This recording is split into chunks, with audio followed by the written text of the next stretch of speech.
இன்றைய சிறப்பு நேர்காணல் நிகழ்ச்சியிலே பங்கு பெறுகின்ற விருந்தினர் முன்னாள் சிறை துணைத் தலைவரான ஜி. ராமச்சந்திரன்.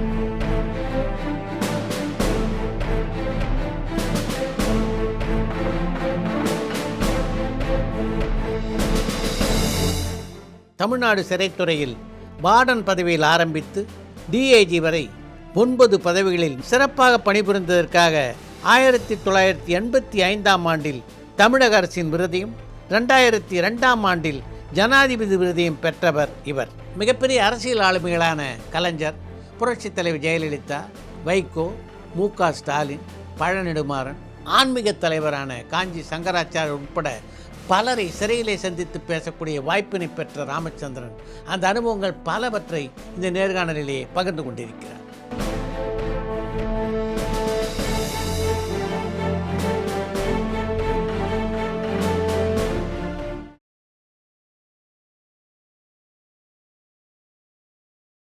வணக்கம். வணக்கம் சார். உங்கள் அப்பா இந்த துறையில் இருந்தது தான் நீங்கள் காவல்துறைக்கு வர்றதுக்கு காரணமாக அமைஞ்சதா, இல்லை உங்களுக்கே ஆர்வம் இருந்ததா? இல்லை, எனக்கு எந்த ஆர்வமும் இல்லை சார். மறுபடியும் இந்த துறையில் வரணுன்றது ஒரு காலத்தினுடைய கட்டாயம் அது. அப்படியா? என் தந்தைக்கு ஏற்பட்ட நிகழ்ச்சிகள் என்னை இதுக்குள்ளே கொண்டு தள்ளிச்சே தவிர நான் இந்த பணியில் ஜாயின் பண்ண நினச்சது கிடையாது. என்னவா ஆனால் நீங்கள் நினச்சிருந்தீங்க? வேறு துறைகளுக்கு போகணுன்னு நினச்சேன் நான். பட் அதுக்கெல்லாம் வழியே இல்லாமல் என்னுடைய தந்தையார்கிட்ட அவருடைய சர்வீஸில் நடந்த நிகழ்ச்சிகள் என்னை மீண்டும் படிக்க வைக்க முடியாமல் ஒரு நிலை ஏற்பட்டதுனால நான் இந்த வேலையில் தள்ளப்பட்டேன் நான். அப்படியா? என்னுடைய ஃபாதர் வேலை பார்க்கும்போது ஒரு எஸ்கேப் நடக்குது அந்த ஜெயிலேருந்து. அந்த எஸ்கேப்பில் கிட்டத்தட்ட ஒரு 12 பேர் சஸ்பெண்ட் பண்ணிடுறாங்க. அதில் இவர் ஒருத்தர். அதுக்கு முந்தின நாள் என்னுடைய ப்ராக்ரஸ் ரிப்போர்ட் கையெழுத்து வாங்கும்போது நல்லா நிறைய மார்க் வாங்கியிருக்கேன், நிறைய படிக்கணும், நீ பெருசாகணும், இந்த மாதிரி வேலையெல்லாம் வந்துடாதான்னு நல்லா அட்வைஸ் பண்ணிவிட்டு போகிறார் அவர். நைட் டியூட்டி அவருக்கு.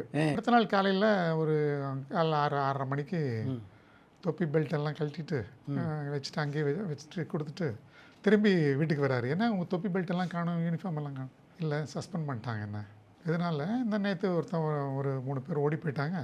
அதில் எல்லாம் ஒரு கலெக்டிவ் ரெஸ்பான்சிபிலிட்டிஸ் தான். அது ஒரு சிங்கிள் மேனை ஃபிக்ஸ் பண்ண முடியாது. ஏன்னா இவங்களுக்கு இவருடைய டியூட்டி எப்படின்னு கேட்டிங்கன்னா ஒரு டெல்டெயில் கிளாக்னு ஒன்று இருக்குது. அது என்னன்னு கேட்டிங்கன்னா எவ்ரி 5 மினிட்ஸ் ஒரு போஸ்ட்டுக்கு போய் இவர் பஞ்ச் பண்ணணும் அந்த கிளாக்கில். அப்படி 12 போஸ்ட்டுக்கு ஜெயிலில் சுற்றி ஒவ்வொரு போஸ்ட்டுக்கும் இவர் போகணும். ஒவ்வொரு 5 மினிட்ஸ்க்கும் அங்கே போகணும். இவர் ஒரு 1 ஹவருக்கு 12 போஸ்ட்டுக்கு அவர் வந்துடணும். அவர் அதே மாதிரி இன்னொரு ரவுண்ட் அடிக்கணும். ஸோ 2 ஹவர்ஸ் பாரா, அப்புறம் இன்னொருத்தர் 2 ஹவர்ஸ் பாரா, அப்புறம் இன்னொரு 2 ஹவர்ஸ் பாரா, திருப்பியும் அவர் மறுபடியும் வரணும் அடுத்த ரவுண்டில். ஆமாம். இப்போ ஒரு போஸ்ட்லேருந்து இன்னொரு போஸ்ட்டுக்கு போகிறதுக்கு உங்களுக்கு 5 மினிட்ஸ் ஆகும். அது ஒரு ஏரியாவிலேருந்து மறுபடியும் திருப்பியும் ஒரு அதர் எண்டுக்கு வந்துட்டாங்கன்னா 1 ஹவர் கழிச்சு தான் மறுபடியும் அந்த போஸ்ட்டுக்கே அவர் போவார். பட் அந்த பர்டிகுலர் ஒரு போஸ்ட்டில் எஸ்கேப் ஆனதுனால யாரெல்லாம் அந்த போஸ்ட்டில் போனாங்களோ அத்தனை பேரும் சஸ்பெண்ட். அப்புறம் யாரெல்லாம் செக் பண்ண போனாங்களோ செக்கிங் ஆஃபீஸர்ஸு, அதே மாதிரி டெல்டெல் ஆஃபீஸர்ஸு, இது மாதிரி நிறைய பேரை சஸ்பெண்ட் பண்ணிட்டாங்க. சஸ்பெண்ட் ஆகி ஒரு சஸ்பென்ஷன் எவ்வளோ நாள் கேட்டிங்கன்னா 1.5 வருஷம். 1.5 வருஷமா? 1.5 இயர்ஸ் சஸ்பென்ஷனில். ஒரு அந்த கேஸில் கிட்டத்தட்ட ஒரு 15 பேரை சஸ்பெண்ட் பண்ணிட்டாங்க. அப்பா. அதில் எப்படின்னு கேட்டிங்கன்னா டெல்டெல் கிளாக் வார்டர்ஸ் 3 பேர். ஜெயிலுக்கு இருந்தால் அந்த உள்ளே இருக்கிற ரவுண்டில் இருந்தால் வெளியே வர்றாங்க. அந்த உள் ரவுண்டில் இருக்கிற டெல்டெல் வார்டர்ஸ் இருப்பாங்க, அவங்க 3 பேர், 6 பேர். இந்த ரவுண்ட்ஸ் வருவாங்க நைட்டில் ஸ்பெஷல் ஆஃபீஸர்ஸு, அவங்க ஒரு 3 பேர், 9 பேர். அப்புறம் ஒரு ஃபஸ்ட் ஹாஃபில் ஒரு ஆஃபீஸர், செகண்ட் ஹாஃபில் ஒரு ஆஃபீஸர். 12 மணி வரைக்கும், 12லேருந்து 6 மணி வரைக்கும் 2 ஆஃபீஸர்ஸ் இருப்பாங்க, அவங்க 2 பேர் சஸ்பென்ஷன். ஸோ இப்படி பார்த்தீங்கன்னா ஒரு 10-15 பேர் உங்களுக்கு சஸ்பெண்ட் ஆகிட்டாங்க. ஒரு வருஷம் இருக்கிற சேவிங்ஸ் அது இதெல்லாம் வச்சுக்கிட்டு அப்படி மேனேஜ் பண்ண முடிஞ்சது ஒரு 1 இயர் எங்கள் ஃபாதர்னால். அதுக்கப்புறம் அவரால் முடியல, அவ்வளோதான். இப்போ மூத்த பையன் நான், எனக்கு கீழே 7 பேர். அவங்க படிக்கணும், அவங்க சாப்பிடணும், ஏதோ ஒரு வேலை பார்த்தாங்கணும். இப்போ வெளியே வர வேண்டிய சூழ்நிலை வந்துச்சு, படிப்பை நிறுத்த வேண்டிய சூழ்நிலை வந்துச்சு. படிப்பை நிறுத்தியாச்சு. படிப்பை நிறுத்திட்டீங்க? ஆமாம், 10th ஸ்டாண்டர்ட்லேயே படிப்பை நிறுத்திட்டு வெளியே வந்தாச்சு. வெளியே ஒரு வேலைக்கு போயாச்சு. அதுக்கப்புறம் மறுபடியும் உங்களுக்கு ஜெயிலில் ஒரு ஸ்போர்ட்ஸ் நடக்குது, இன்டர் ஜெயில் ஸ்போர்ட்ஸ்னு ஒன்று வரும். அதில் ஜெயில் டு ஜெயில் ஒரு காம்படிஷன் இருக்கும். ஸோ அதுக்கெல்லாம் அந்த கிரவுண்டில், ஜெயில் கிரவுண்டில் ப்ராக்டிஸ் பண்ணிகிட்டு இருப்பாங்க. ஸோ நாங்களும் சின்ன பையன் தானே, அங்கே போய் நாங்களும் அவங்களோட சேர்ந்து அந்த வார்டர்ஸோட போய் விளையாடுவோம். ஸோ அங்கே அந்த அந்த சிறைச்சாலையினுடைய சூப்பன் பார்க்குறாரு. பார்த்துட்டு நான் நல்லா ஓடுறானேவன் அப்படின்னு சொல்லிட்டு, நீ சேர்ந்துக்கிறியாடா அதில் அப்படின்னு கேட்டார். நான் எங்கள் அப்பாட்ட போய் கேட்டேன், இந்த மாதிரி என்ன சேர்ந்துக்கோ, நீ இப்போ இருக்கிற நிலைமைக்கு அது பெட்டர், வெளியே போய் அந்த வேலை பார்க்குறதுக்கு கவர்மெண்ட் வேலையெல்லாம் கிடைக்கலாம். அப்போல்லாம் உங்களுக்கு இந்த எம்ப்ளாய்மெண்ட்லாம் ஒன்றும் கிடையாது. கரெக்ட். இந்த ஜெயில் சூப்பர் நினச்சாருன்னா சேர்த்திக்கலாம், நீங்கள் வந்து சேர்ந்துக்கோ, நீங்கள் வேறு என்ன வழி, அப்புறம் பார்க்கலாம் நம்ம அப்படின்னு. சரி, நான் அப்படி போய் சேர்ந்தவன் தான் நான் இந்த வார்டு வேலைக்கு. அதுக்கப்புறம் மறுபடியும் ஃபர்தராக படித்தேன். மறுபடியும் அடுத்த என்னுடைய உழைப்புகள், அதுக்கப்புறம் வார்டர்லேருந்து ஹெட் வார்டர்லேருந்து சீஃப் ஹெட் வார்டர், அதுக்கப்புறம் assistant jailer, then deputy jailer, jailer, additional superintendent, DIG, ஒரு 9 போஸ்ட் மேலே வந்து அதான் என்னுடைய டாப்.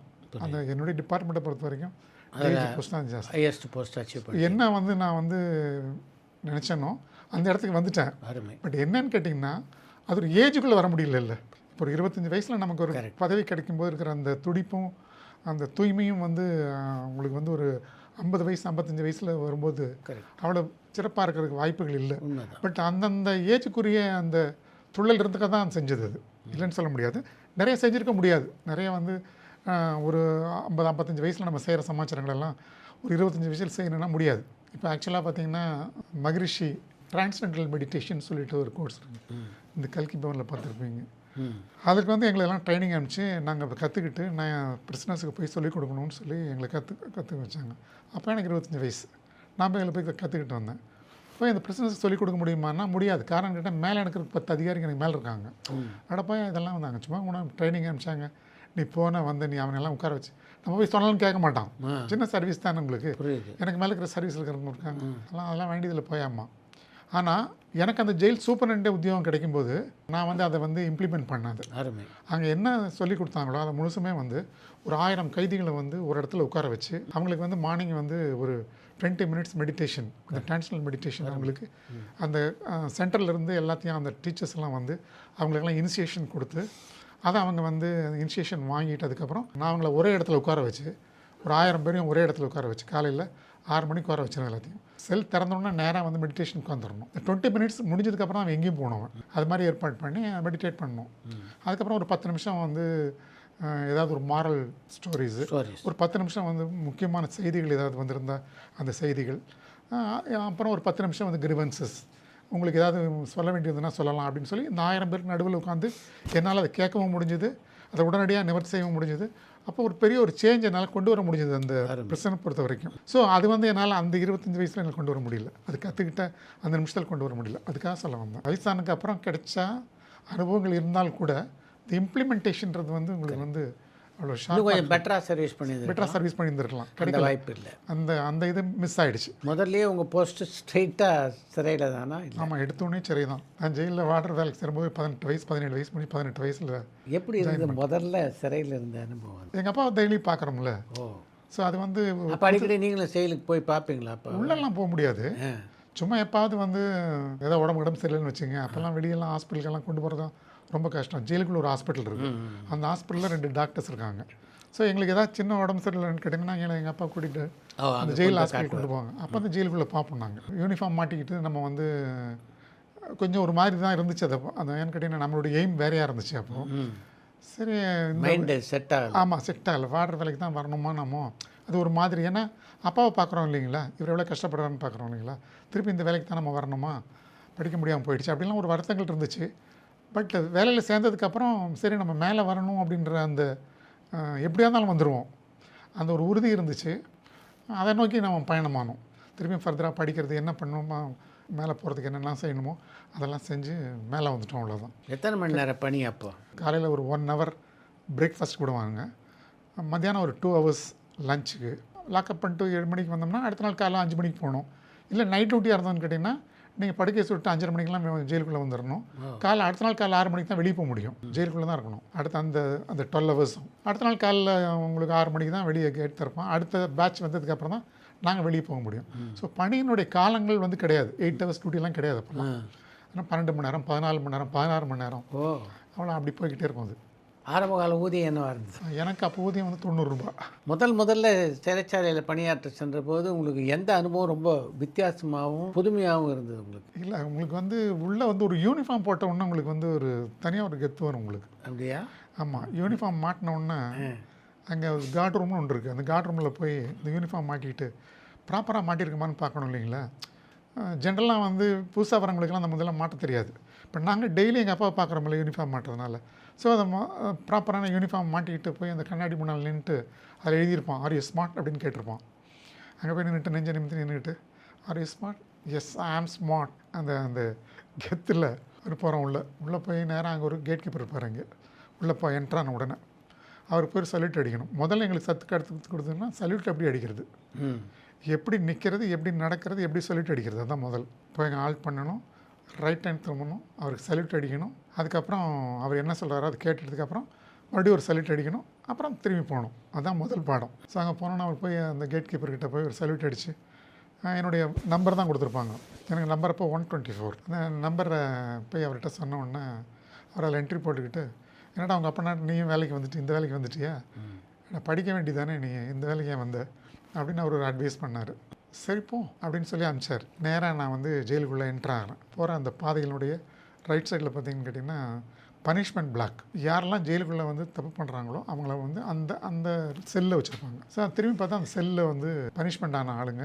அப்போல்லாம் அந்த லிங்க் ஃபெக்டர்ஸ்னு ஒன்று இருக்குது. காலில் வந்து குண்டு கட்டிட்டு சங்கிலி போட்டு அந்த கயிறை மேலே வச்சுக்கிட்டு நடக்கணும்னா நடப்பாங்க. ஏன்னு கேட்டிங்கன்னா அவன் வந்து திருப்பியும் வந்து எதுவும் குறும் பண்ணாமல் இருக்கிறதுக்காக அந்த மாதிரி ஃபெட்டஸ் போட்டு வச்சுருவாங்க. அதை போட்டுக்கிட்டு 3-4 பேர் அந்த இடத்துல வெளியே உலாவிட்டுருப்பாங்க. காலைல ஜெயில் எப்படின்னு கேட்டிங்கன்னா 6 மணிக்கு திறந்துருவாங்க, நைட்டு 6 மணிக்கு தான் மூடுவாங்க. அந்த 12 ஹவர்ஸ் வந்து உங்களுக்கு வந்து அவன் வெளியே தான் இருப்பான், செல்லுக்குள்ளே இருக்க மாட்டான். வெளியேன்னா இந்த என்க்ளோஷர்ஸில் செல்லுக்குள்ளே பூட்டி வைக்க மாட்டான் அவனை. அப்படியா? ஆமாம். திறந்து விட்டானா என்க்ளோஷர் கொஞ்சம் பெருசாக இருக்கும், அங்கே வந்து நடப்பான், அங்கே வந்து விளையாடலாம். அது கொஞ்சம் பெருசாக இருக்கும் என்க்ளோஷர்ஸ். டாய்லெட்டு அதெல்லாம் வெளியே தான் இருக்கும். விளையாட போவான், பேசிகிட்டு இருக்கிறவங்க கதை பேசிகிட்டு இருக்கிறவங்க கதை மற்றடியில் கொஞ்சம் கதை பேசிகிட்டு இருப்பான். என்க்ளோஷரில் வந்து உங்களுக்கு வந்து கொஞ்சம் ஃப்ரீயாக மூவ் பண்ணிகிட்டு இருப்பான். அப்புறம் சாயந்தரம் 6 மணிக்கு தான் கொண்டு போய் பூட்டுவோம். 6 to 6 தான் உங்களுக்கு வந்து அவனுக்கு லாக்அப். பார்த்தா இந்த பக்கம் பார்த்தா இந்த மாதிரி இவன் அந்த பனிஷ்மெண்ட் அவனுக்கு என்னை முறைச்சி பார்க்குறானுங்க. சின்ன பையன் தானே, நான் ஒரு 17-18 வயசு பையன் எப்படி இருப்பேன் யூனிஃபார்ம் மாட்டிட்டோம்னா. அவனுக்கு அப்படியே என்னை முறைச்சி பார்க்குறானுங்க. எங்களுக்கு ஒன்றும் பிரிஸ்னஸ் பார்த்து பயம் கிடையாது. ஏன்னா டெய்லி வந்து பிரிஸ்னஸ் வீட்டுக்கு வரானுங்க, வேலை பார்க்குறானுங்க, பிரிசனுடைய ஏரியா முழுசும் வேலை பார்த்துட்டு இருக்கானுங்க. ஒன்றும் பெருசாக வந்து அவனுக்கு பற்றி பயப்பட வேண்டிய எல்லாம் ஒன்றும் கிடையாது. பட் அவங்க எங்களை வந்து இப்போ என்னை பார்க்கும்போது இன்னும் இவ்வளோ சின்ன பையன்லாம் வந்துட்டானே, அவன் வேலைக்கு வந்துட்டானே அப்படின்னு கொஞ்சம் பரிதாபமாக பார்த்தான்னு வச்சுங்களேன். அப்புறம் அப்படி போனோம்னா அந்த பக்கம் இந்த பக்கம் ஒரு லெஃப்ட் சைடில் பார்த்தோம்னு கேட்டிங்கன்னா அப்போ ஒரு ஏ கிளாஸ், அந்த வார்டு ஏ கிளாஸ். இது பனிஷ்மெண்ட் பிளாக், அது A class, opposite A class. அங்கே ஒருத்தர் இருந்தார், அவர் ஒரு பிரபலமான ஒரு மில் அதிபர். அவர் ஒரு கேஸில் வந்து அங்கே இருந்தார். அவருடைய ஏரியா ஏ கிளாஸ் ஏரியா பார்த்தீங்கன்னா அவ்வளோ எல்லாம் பூஞ்செடியும் மரம் பூத்துக்குழுங்கிற மாதிரி அவருடைய ஏரியா அவர் வச்சுருக்காரு. அவரே செடி கொடியெல்லாம் வைப்பார், அவர் கார்டனிங் பண்ணுவார். அந்த என்க்ளோஷர் ஃபுல்லாக அவர் தான் இருக்கார். சின்ன ஒரு என்க்ளோஷர் அது, அதில் அவர் மட்டும்தான் இருக்கார். ஸோ அவர் அந்த இடத்த முழுசும் வந்து பூஞ்சோலியாக வச்சுருந்தார் அவர். ஸோ அதை பார்க்குறேன் நான் இந்த பக்கம் பார்த்தேன். அவரும் வந்து அப்படி பார்க்குறாரு என்ன, அங்கேருந்து வந்து என்னை பார்த்தாரு. அப்புறம் வந்து நான் வந்து அங்கே ஒரு சீஃப் ஹெட் வார்டன் ஒருத்தர் இருப்பாங்க, ஒரு டவர்னு பேர், அதுக்கு பேர் that is call panopticon type of tower. மேலேருந்து ஜெயிலில் முள்ளும் பார்க்கலாம். அந்த ஒரு டவரை சுற்றி 10 பிளாக். மேலேருந்து பார்த்தீங்கன்னா எல்லா பிளாக்கையும் நீங்கள் மேலே இருக்கிற வாட்ச் பண்ணுற வாட்டர் எல்லாத்தையும் பார்க்க முடியும். பேன் ஆப்டிகன் டவர் அது, இட் இஸ் கால்டு. ஸோ அங்கே ஒரு சீஃப் ஹெட் வார்டன் ஒருத்தருப்பார். அவர் அங்கே உட்காந்து தான் வந்து நிர்வாகம் பார்ப்பார். அவர் தான் வந்து மொத்தம் அந்த பிளாக் ஃபுல்லாகவே இன்சார்ஜ், எல்லா பிளாக்கும். அவர் அவசரம். அவர்கிட்ட போய் ஒரு சல்யூட் பண்ணி இந்த மாதிரி வந்திருக்கேன், ஜாயின் பண்ணியிருக்கேன். பார்த்துட்டு நீ கோபால் நான் இப்போ என்ன நீ சரி நான் ஒழுங்காக உத்தியோகம் பார்க்கணும் என்ன அப்படி இப்படிலாம் கொஞ்சம் அட்வைஸ்லாம் பண்ணிட்டு, இன்றைக்கி உனக்கு நைட் டியூட்டி போட்டிருக்கேன், சாயந்தரம் 5:30 மணிக்கெலாம் நீ வந்து பெட்டை தூக்கிட்டு உள்ளே வந்துடணும். இப்போ நீ போயிட்டு ட்ரெஸ்லாம் ரெடி பண்ணிவிட்டு நைட் டியூட்டிக்கு வந்துடு நீ, அவ்வளோதான். ஒரு 2 மணிக்கே நான் அனுப்பிச்சி விட்டார். காலைல போனோம் 10 மணிக்கு போன 2 மணிக்கு அனுப்பிச்சி விட்டார். வீட்டுக்கு வந்து எல்லாத்தையும் சாயந்தரம் நைட் சாப்பாடு அப்போவே பழக்கம் இல்லாத சமாச்சாரம். 8 மணி 10 மணிக்கு சாப்பிட்றதுமில்ல, அப்போவே சாப்பாடை சாப்பிட்டுட்டு கம்பளியெல்லாம் சுருட்டிட்டு தொப்பி மாட்டியில் பேட்னிக்கெலாம் வச்சு எழுதிக்கிட்டு நைட் டியூட்டிக்கு உள்ளே போயாச்சு. உள்ளே போனால் எனக்கு வந்து ஒரு ரிமாண்ட் பிளாக். இப்போ ஜெயிலில் பார்த்தீங்கன்னு கேட்டிங்கன்னா இது convict prisoners, remand prisoners, under trial prisoners, COFEPOSA prisoners, goondas, TADA prisoners, அப்புறம் வந்து டெரரிஸ்ட்டு, இந்த மாதிரி நிறைய குரூப்ஸ் பிரிசனஸ் இருப்பாங்க. ஸோ இந்த ஒவ்வொரு பிரிசனஸும் கேட்டகரிக்கு தகுந்த மாதிரி நாங்கள் ஒவ்வொரு இடங்களில் வந்து அடைச்சி வச்சுருப்போம். எல்லாத்தையும் ஒன்றா சேர விட மாட்டோம். இப்போ ஜெயில் நாங்கள் எப்படி நடத்துகிறோன்னு கேட்டிங்கன்னா அது கிளாஸிஃபிகேஷன் ரொம்ப முக்கியம். யாரை எங்கே வைக்கணுன்ட்டு இருந்தோம். இப்போ ரிமாண்டிங் கான்விக்டையும் மிக்ஸ் பண்ண முடியாது, அடலசன்ட்டையும் உங்களுக்கு மைனர் பசங்களையும் வந்து கான்விக்ட்ஸ் மேஜரையும் வந்து இது கிளப் பண்ண முடியாது. ஸோ உங்களுக்கு வந்து டெரரிஸ்ட்காரனையும் வந்து சாதாரண பிரிசனஸையும் மிங்கிள் பண்ண முடியாது. இப்படி வந்து எல்லாமே வந்து உங்களுக்கு வந்து இந்த கிளாஸிஃபிகேஷன் ரொம்ப முக்கியம். ஜெயிலில் அட்மிஷன் வந்த உடனே அவனை கேஸுக்கு தகுந்த மாதிரி அவனை இடத்த இது பண்ணி அவனை மார்க் பண்ணி அனுப்பிச்சிருவோம். நாங்கள் கிளாஸிஃபை பண்ணி ரிமாண்ட் பிரிசனர்ஸ்ன்ற ஒரு பிளாக்கில் எனக்கு வந்து அன்றைக்கி டியூட்டி நைட்டில் என்ன இருக்குன்னா 2 மணி நேரம் எனக்கு நைட் டியூட்டி. அதுக்கு வந்து எனக்கு வந்து அந்த சீஃப் அட்வைசர் சொல்லி கொடுத்தாரு, நீங்கள் வந்து ஒரு லாந்தர் லைட் எடுத்துக்கணும். அங்கே டவர்லேயே அந்த லாந்தர் லைட் வச்சுருப்பாங்க. லாந்தர் லைட்னு இப்போ நீங்கள் உங்களுக்கு hurricane, it is call hurricane lamp, அது வச்சுருப்பாங்க. அதை நீங்கள் அதை எடுத்துக்கணும். அதை எடுத்துக்கிட்டு நீங்கள் ஒவ்வொரு செல்லாக சுற்றி வந்துக்கிட்டே இருக்கணும். வெளிச்சம்லாம் இருக்காது. அப்போல்லாம் வந்து உங்களுக்கு வந்து நான் சேர காலத்தில் 67 சின்ன ஒரு குண்டு பல்ப் இருக்கும் எங்கேயாவது வெளியே அவுட் சைடில் எங்கேயாவது மின்னிக்கிட்டு இருக்கும். பிளாக் உள்ளெல்லாம் வந்து இருட்டாக தான் இருக்கும். செல்லுக்குள்ளே வந்து உங்களுக்கு வந்து லைட் எதுவுமே கிடையாது. செல்லுக்குள்ளே வந்து சில செல்லில் 3 பேர் அடைப்போம். லாக்அப் ஜாஸ்தியாக இருந்தால் 5 பேர் அடைப்போம் ஒரு செல்லுக்குள்ளே. யூரின் கிரின் போகணுன்னு கேட்டால் யூரின் பாட் அந்த பானையில் போய்க்க வேண்டியது தான். 2 யூரின் பாட் கொடுத்துருப்போம். ஒன்றுக்கு 2க்கு அப்படி கொடுத்துருப்போம். அது 4 பேருக்கும் ஒரே காமன். ஆமாம் காமன் தான். அவன் ஏதாவது முடிஞ்ச வரைக்கும் அவன் 6 மணிக்கெல்லாம் முடிச்சுட்டு வந்துடும். அவன் உள்ளே வந்து யூஸ் பண்ணக்கூடாது தான். எமர்ஜென்சிக்கு தான் அந்த சட்டி. அப்போ வந்து உங்களுக்கு ஃப்ளஷ் அவுட் டாய்லெட்லாம் கிடையாது.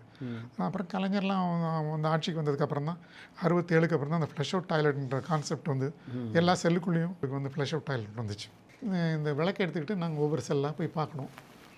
விளக்கு பிடிச்சிப்பாங்க, என்ன பண்ணுறீங்க அப்படின்னு சினிமாலாம் காமிப்பாங்கள்ல, விளக்கு பிடிச்சி பார்த்துட்டு அப்படியே பார்த்துட்டே வரணும். அப்படியே பார்த்துட்டே வரணும், ஒரு ரவுண்டு வரணும். திருப்பியும் மறுபடியும் ஃபஸ்ட்லேருந்து ஆரம்பிக்கணும். இந்த பக்கம் ஒரு 32 செல், இந்த பக்கம் ஒரு 32 செல் இருக்கும். 32 செல் முழுக்க நடந்துக்கிட்டே தான் இருக்கணும். ஆமாம். அவன் சொல்லுவான், நீ விளக்குகளுக்கு கீழே வச்சே உன்னை ரிப்போர்ட் எழுதிடுவேன். லாந்தர் ஆடிக்கிட்டே இருக்கணும். அது நின்றுச்சுன்னா நீ உட்காந்துட்ட, நின்றுட்ட, தூங்கிட்டேன்னு அர்த்தம். இந்த ரவுண்ட்ஸ் மேலே இருந்து பார்த்துட்டு இருக்கான் பாரு, அவனை ரிப்போர்ட் எழுதி வச்சுருவான். நீ வந்து சரியாக பார்க்கலன்னு. அதனால் நீ வந்து லாந்தர் ஆடிக்கிட்டே இருக்கணும். நீ வந்து ஒவ்வொரு செல்லாக போய்கிட்டே இருக்கணும்.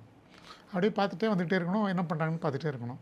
சப்போஸ் நைட்டில் சம் எமர்ஜென்சி வரலாம், யாருக்காவது வந்து திடீர்னு செஸ்ட் பெயினோ அது மாதிரி ஏதாவது வந்து வீடியோ எடுக்க வேண்டிய சூழ்நிலை வரலாம். உடனே நீ போய் அவனை போய் அட்டன் பண்ணணும். அட்டன் பண்ணால் உடனே டவருக்கு சொல்லி அந்த ஆளுங்களை வர சொல்லி, டாக்டர் வர சொல்லி உடனே அவனை உடனே வைத்தியம் பார்க்கணும். சில நேரத்தில் எனக்கு தலைவலி சார், அதனால் முடியல சார் அப்படி இப்படின்னு ஏதாவது வயிற்று வலிக்குதான்னு கத்துவான். ஸோ உள்ளே ஒரு டாக்டராக இல்லைன்னு கேட்டிங்கன்னா ஒரு நர்சிங் அசிஸ்டண்ட் யாராவது இருப்பாங்க. அவனை உடனே வர சொல்லி இந்த செல்லில் கூப்பிட்டவனை அவன் ஏதாவது 2 மாத்திரையை கையில் வச்சுருப்பான். அவரை ஒரு டப்பா நிறைய மாத்திரையோடு தான் வருவான். அவன் என்னடா அவனுக்கு வயிற்றுல இருந்தால் 2 மாத்திரை இப்போ தண்ணியை குடிச்சிட்டு கொடுத்துட்டு போயிட்டே இருப்பான். ஸோ அதுக்காக அது பார்க்குறக்காக நாங்கள் வச்சுக்கிட்டு இருப்போம். அப்புறம் அது மாதிரி ஒரு சுற்றி வரணும் பாரு. அடுத்த நாள் காலையில் 6 மணிக்கு நாங்கள் மறுபடியும் திருப்பியும் போய் ரிப்போர்ட் பண்ணிட்டு எங்கிட்ட ஒப்படைக்கப்பட்ட 200 சிறைவாசிகள் இருந்தாங்கன்னா 200 சிறைவாசிகளும் சரியாக இருக்காங்கன்னு சொல்லி காலையில் எழுந்திரிச்சோன்னு என்ன பண்ணுவான்னு கேட்டிங்கன்னா எல்லாத்தையும் திறந்து விடுவான். இந்த 30-60 செல் இருக்கும், 60 செல்லையும் திறந்து விடுவான். திறந்து விட்டு எல்லாமே 4 பேரை உட்கார வைப்பான். அதுக்கு பேர் ஃபைல் உட்கார வைப்பான். உட்கார வச்ச உடனே நேற்று சாயந்தரம் வெளியே போனால் பாருங்கள், அங்கேருந்து வேணால் ஒரு புது யார் மாற்றிக்கிட்டே இருப்பாங்க. அதை புது வார்டரோ யாரோ ஒருத்தரை வந்து செக்கிங் பண்ண சொல்லுவாங்க. அவங்க வந்து எண்ணுவாங்க. அவங்க எவ்வளோ பேர் அங்கே இருந்தாங்கன்னு பார்த்துட்டு டவரில் வந்து ஜெயிலர்கிட்ட வந்து ரிப்போர்ட் கொடுக்கணும்.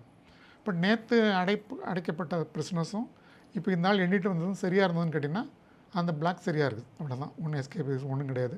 எவனும் சாகலை, எல்லாம் உயிரோடு இருக்கிறான். அதுதான் வெளியே உட்கார வைக்கிறது. கரெக்ட். சப்போஸ் செல்லுக்குள்ளேயே வந்தாலும் தெரியாது, அவன் செத்துட்டானா உயிரோடு இருக்கானு தெரியாது இல்லைங்களா. அதனால் வெளியே உட்கார வைக்கிறது. உட்கார வச்சு எண்ணோம்னா அந்த எடுத்து அது மாதிரி எல்லா பிளாக்கில் இருந்தும் ஒரு 20 பிளாக் இருந்தால் 20 பிளாக்குக்கும் போகிற வார்டர்ஸ் காலையில் வந்து அன்லாக்கிங் என்ன செய்வாங்கன்னு கேட்டிங்கன்னா காலையில் வர ஒரு 30 பேர் வருவாங்க. அவங்க 30 பேர்கிட்டையும் நீங்கள் இந்த பிளாக் அந்த பிளாக்னு உங்களுக்கு ஃபிக்ஸ் பண்ணிடுவாங்க. ஃபிக்ஸ் பண்ணி இதெல்லாம் செக் பண்ணிட்டு டவரில் வந்து ரிப்போர்ட் கொடுங்கம்பாங்க. இவங்க எல்லா இடத்துலையும் போய் செக் பண்ணி இவங்க போகிறதுக்குள்ளே அவங்களுக்கு எல்லா இடங்களையும் அவங்கவுங்க லாக்அப் திறந்து உட்கார வச்சுருப்பாங்க. இவங்க போய் செக் பண்ணோன்னா இந்த நைட் டியூட்டி வார்டர் வந்து அவங்களே கொடுத்த அந்த பிரிசனர்ஸ் சரியாக இருக்கான்னு சொல்லிவிட்டு இந்த டேட் டியூட்டி வார்டர்கிட்ட கையெழுத்து வாங்கிட்டு இவன் போய் டவரில் போய் ரிப்போர்ட் பண்ணிடணும். அந்த வேலை முடிஞ்சது. 6 மணிக்கு காலைல வீட்டுக்கு போயிடலாம். போனால் மறுபடியும் திருப்பியும் போயிட்டு ஒரு 7-7:30 திரும்பியும் வந்து வர வேண்டியிருக்கும் காலையிலேயே. ஆமாம். உடனே ஒரு 7-7:30 மணிக்கெலாம் ஃபேக்ட்ரி தர கொண்டு வந்துடுவாங்க. ஒர்க் ஷாப் கொண்டு போகணும் அவங்கள. உடனே 7:30 மணிக்கு டியூட்டிக்கு போயிடணும். போனால் அப்புறம் 11:30 மணி 12 மணிக்கு அந்த ஒர்க் ஷாப் முடியும். அப்போ நீங்கள் போய்ட்டு ஒரு 1 hour வீட்டில் சாப்பிட்டுட்டு மறுபடியும் திருப்பியும் ஒர்க் ஷாப் கேங் எடுத்துகிட்டு போய் ஒர்க் ஷாப்பில் வேலையெல்லாம் பார்த்துட்டு திருப்பியும் 5 மணிக்கு வரணும். அப்புறம் வெளியே போக முடியாது. 5 மணிக்கு அங்கேயே இருந்துட்டு திருப்பியும் உள்ள லாக்அப் பண்ணிட்டு அப்புறம் 7 மணிக்கு வீட்டுக்கு போயிடலாம். போனால் அன்றைக்கி நைட்டு வீட்டில் படுத்துக்கலாம். ஒரு நைட்டு ஜெயிலுக்குள்ளே, ஒரு நைட் வீட்டில். முதல்ல நீங்கள் ஜெயிலில் பணியாற்ற சென்ற அந்த டென்யூரில் உங்களுக்கு பிரச்சனைக்குரிய சம்பவங்கள்லாம் ஏதாவது நடந்ததா? ஒரு 12-12:30 மணி இருக்கும். அதாவது என்னுடைய செகண்ட் பரா. நான் முதல்ல 6 to 8 பார்த்துட்டு போயிட்டேன். திருப்பியும் 12 to 2 வரேன். ஒரு 12:30 இருக்கும், உங்களுக்கு வந்து ஒரே சத்தம். ஐயோம்மா என்ன சத்தம் வரும், என்னடா சத்தம் வருதுன்னு சொல்லி அப்புறம் அங்கேருந்து வந்து எந்த செல்லுன்னு பார்க்கணும்ல உங்களுக்கு. நீங்கள் வந்து அவெல்லாம் தூங்கிட்டு இருக்கிறானுங்க, சத்தம் வந்த செல்லு எதுன்னு கண்டுபிடிக்கணும்ல உங்களுக்கு. விளக்காருக்கு ஒன்றும் கிடையாது, இந்த லைட்டை வச்சு தானே போகணும். கடைசியில் ஒரு சின்ன சத்தம் கேட்டோம்னா அங்கே போய் பார்த்தா அவனுங்க உடனே நம்ம இந்த லைட்டு வருது ஆள் வராங்கன்னு தெரிஞ்சுன்னா அப்படியே வாய மூடிடுவானுங்க. ஆமாம். அது எப்படின்னு கேட்டிங்கன்னா, ஒரு 3-4 பேர் அங்கே அந்த செல்லுக்குள்ளே இருக்கானுங்க. ஒரு புதுசாக ஒருத்தன் வந்திருக்கான் அன்றைக்கி அந்த ரிமாண்டில். அவன் அந்த செல்லில் போட்டிருக்காங்க. போட்டு என்ன பண்ணாங்கன்னா, இந்த பசங்கள்லாம் ஒரு 25 வயசு அவ்வளோதான் இருக்கும். இந்த பசங்க அந்த செல்லு இருந்த பசங்க. இவனுக்கு வந்து பார்த்திங்கன்னு கேட்டிங்கன்னா, உள்ள புதுசாக வந்தவனுக்கு பார்த்திங்கன்னா ஒரு 30 வயசுக்கு மேலே இருக்கும், 35 வயசு இருக்கும். இவனுக்கு என்ன பண்ணியிருக்கானுங்க, அவனை வந்து செக்ஷுவல் ஹராஸ்மெண்ட் பண்ணியிருக்காங்க. புதுசாக வந்தவனை. அவன் ஒன்றும் தெரியாதப்பா இருக்கான்ப்பா. அவன் யார்கிட்ட ரிப்போர்ட் பண்ணுறது, என்ன செய்கிறது, இவன் ஒன்றுமே தெரியாதுல்ல. ஜெயிலுக்குள்ளே வந்து அவன் புதுசாக முதல்ல ஜெயிலுக்குள்ளே வரான். இவன் ஜெயிலுக்குள்ளேயே இருக்கிறவன் 4 வருஷமா 5 வருஷமா. ஸோ இவனுக்கு எல்லாம் சேர்ந்து அவனை வந்து ஹராஸ் பண்ணியிருக்காங்க. நம்ம அந்த பக்கம் வழக்க கொண்டு வந்து அங்கே வரோன்னு தெரிஞ்ச உடனே சத்தம் கட்ட உடனே அவன் வாயை அமுக்கிடுவானுங்க. அவன் சத்தம் போடாமல் கம்மன் படுத்துப்பான். ஒன்றும் இல்லை சார் அப்படின்பானுங்க. அப்புறம் வந்து ஒன்றும் இல்லை சார், இங்கே ஒன்றும் இல்லை சார், ஒன்றும் பிரச்சனை இல்லை அப்படின்னு சொல்லுவானுங்க.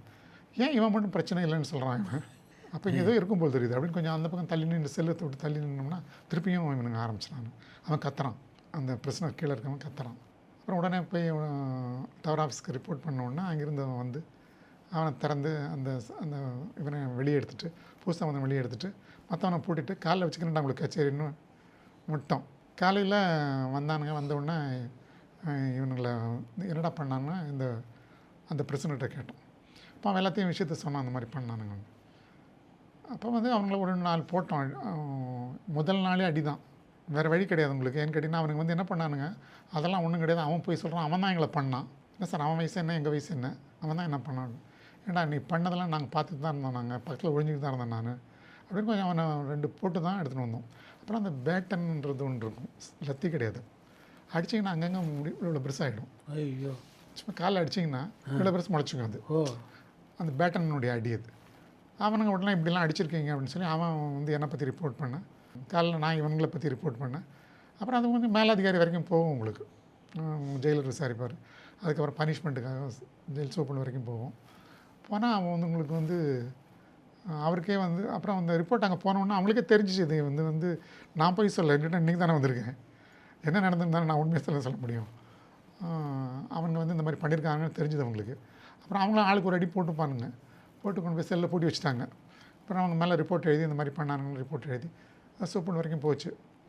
அப்போ அந்த சூப்பர்னு சொன்னார் வந்து விசாரித்தார். இதெல்லாம் விசாரிச்சுட்டு அப்போ அவங்க சூப்பர்கிட்ட சொல்லும்போது என்ன சொன்னானுங்க, இவர் வந்து வேணுன்ட்டு எங்களை சொல்கிறாரு.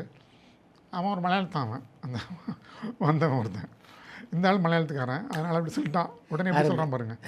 அதனால் வந்து அவர் சப்போர்ட் பண்ணுறாங்க அப்படிலாம் கிடையாது. என்ன பார்த்தாலும் மலையாளத்துக்காரனே தெரியாது. அதுக்குள்ளே அவன் வந்து அதுக்கு ஒரு ஸ்டோரி ரெடி பண்ணிட்டான். அருமை. ரெடி பண்ணி இந்த மாதிரி சொல்லாங்கன்னா அவர் வந்து சூப்பர்லாம் இருந்தாலும் வந்து பிரிட்டிஷ் காலத்துலேருந்து ஜெயில் சூப்பராக இருக்கிற ரொம்ப சீனியர் மோஸ்ட் இருந்தால் அவருக்கு தெரிஞ்சது என்ன நடந்ததுன்னு சொல்லிட்டு அப்புறம் வந்து அவங்களை கொண்டு போய் இல்லை இவங்க செஞ்சுருப்பானுங்க, போய் கொண்டு போய் செல்லை அடங்கிடான்னு சொல்லி அவங்களை கொண்டு செல்லை கொண்டு போட்டானுங்க. என்னை கூப்பிட்டு வந்து ரொம்பலாம் அடிக்காது, சின்ன பெரம்பு மாதிரி வச்சுக்கோ அடிக்கிறதுக்கு, பேட்டெல்லாம் வச்சு அடிக்காத, மேலெல்லாம் வந்து எல்லாம் காயமாகிடும், பரவாயில்ல நான் நல்லா தான் பண்ணேன், ஸ்கீப் இட் அப், அவ்வளோதான். அருமை.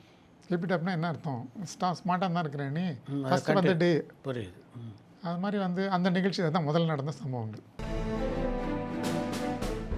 யார் யாரெல்லாம் வசதியாக வாழக்கூடிய வாய்ப்பு பெற்றவர்களாக இருக்காங்க சார்?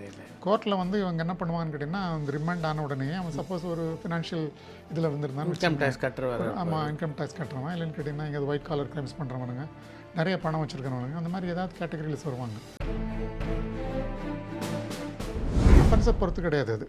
ஆனால் ஹீனஸ் அஃபென்ஸ் வந்து பண்ணாங்கன்னா குழந்தைகளுக்கு எதிரான குற்றங்கள், இல்லைன்னு கேட்டிங்கன்னா பெண்களுக்கு எதிரான குற்றங்கள், அது மாதிரி பண்ணவங்களுக்கு கிளாஸ் கொடுக்க மாட்டாங்க.